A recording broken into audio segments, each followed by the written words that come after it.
তাহলে একটু নুন নিয়ে নিলাম।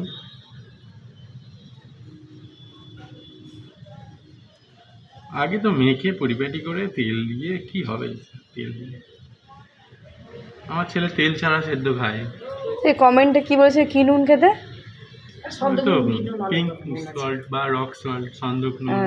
আনতে হবে, এখনো আনা হয়নি। সবাই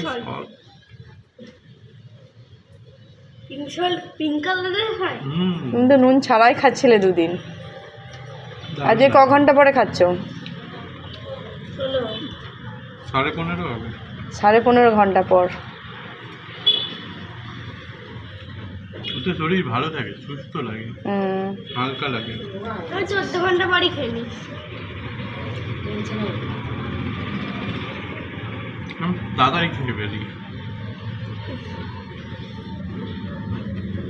অনেকে বলে আস্তে আস্তে খেলে মা কি বলছে